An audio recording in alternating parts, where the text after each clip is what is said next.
Assalamualaikum sahabat Aviantur. Sore ini kita berada di tengah-tengah pusat kota Jakarta, tepatnya di Jalan Wahid Hasim. Kita bahas sekarang terkait dengan kemacetan di Jakarta ya. Kemacetan di Jakarta digambarkan sebagai kondisi parah dengan kecepatan rata-rata kendaraan hanya sekitar 20 km per jam ya, yang disebabkan oleh tingginya penggunaan kendaraan pribadi dan pertumbuhan jumlah kendaraan yang terus meningkat. Meskipun ada klaim penurunan peringkat berdasarkan data tertentu, warga seringkali merasakan waktu tempuh yang meningkat dan dampak ekonomi serta sosial yang signifikan. Jadi gambaran kemacetan Jakarta itu rata-rata 20 km per jam. Kerugian waktunya nih, itu pengendara kehilangan rata-rata 89 jam atau sekitar 4 hari per tahun karena kemacetan. Kemudian kerugian ekonominya apa? Kerugian ekonomi akibat kemacetan mencapai sekitar 100 triliun per tahun, jumlah yang sangat besar gitu. Kemudian data dan peringkat kemacetan nih. Tingkat kemacetan menurut TomTom Traffic Index 2024, Jakarta berada di peringkat kelima kota termacet di Jakarta, turun dari posisi teratas.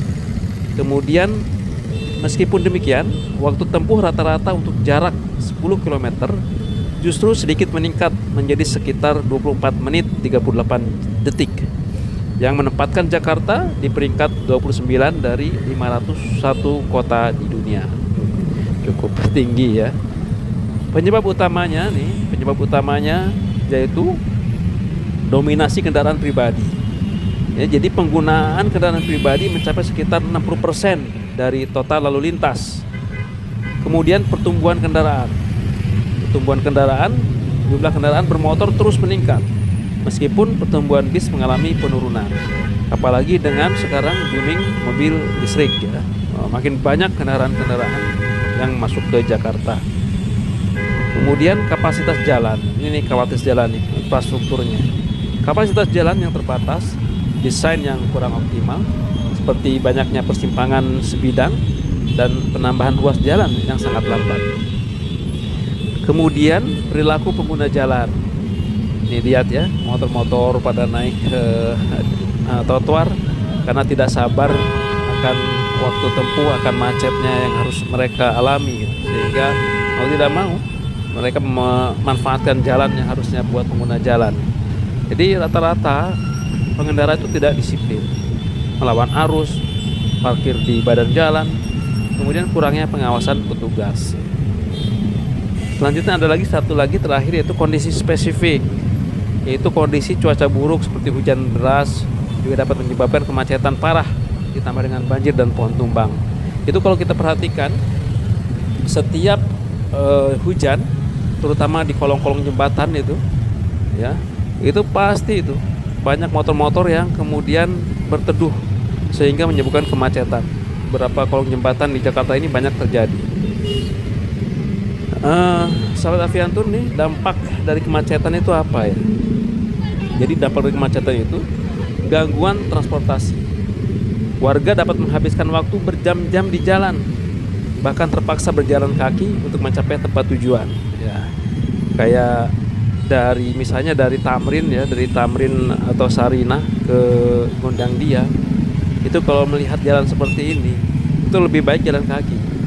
Jalan kaki itu bisa hanya 10 menit nyampe, tapi kalau pakai kendaraan dari Sarinah ke Gondangdia itu bisa setengah jam. Itu pun juga kalau di perempatan yang di dekat dengan Jalan Bersiri itu lancar sampai ke ujung ke dekat kedutaan Amerika ya. Tapi kalau di situ macet juga, itu wassalam dah ya. Kemudian dampak yang paling paling terasa nih ya, dampak kesehatan. Dampak kesehatan itu, masalah kesehatan seperti kematian dini akibat polusi udara dan meningkatnya akibat kemacetan. Ya, karena macet, kendaraan mesinnya pada nyala itu ya. Ya udah, polusi makin meningkat. Tapi adanya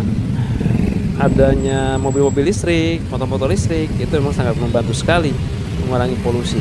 Namun dari sisi jumlah kendaraan yang masuk ke dalam kota itu malah makin banyak ya. Karena 3 in 1 atau ganjil genap tidak berlaku untuk kendaraan listrik. Makanya sekarang banyak sekali kendaraan listrik yang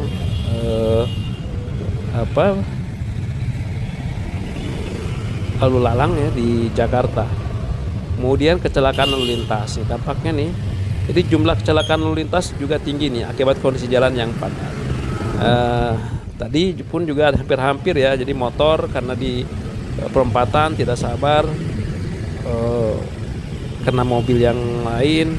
Nah, kalau pada nggak sabar, kena si sopirnya turun, kemudian di situ konflik ya, akhirnya macetnya bertambah.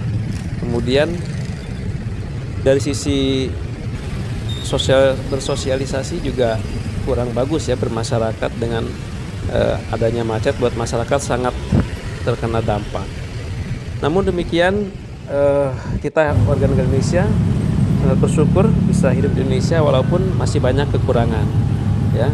Sangat bersyukur Indonesia itu kita hidup di negara yang Mahrifah Lojinawi, nikmat, aman, tentram ya. Kita tidak merasa khawatir untuk hidup di Indonesia. Kenapa? Karena banyak di negara-negara lain tidak merasakan nikmat aman seperti di negara Indonesia. Lihat di Sudan, di Palestina, atau di negara-negara yang penuh dengan konflik ya. Alhamdulillah Indonesia negara yang terkendali, aman, walaupun beberapa waktu lalu terjadi demo, kemudian terjadi kerusakan, merusak ya. Itu bagian kecil yang dapat segera dipadamkan oleh petugas. Terima kasih Indonesia, terima kasih kepada pemerintahan Pak Prabowo dan juga masyarakat Indonesia. Assalamualaikum warahmatullahi wabarakatuh.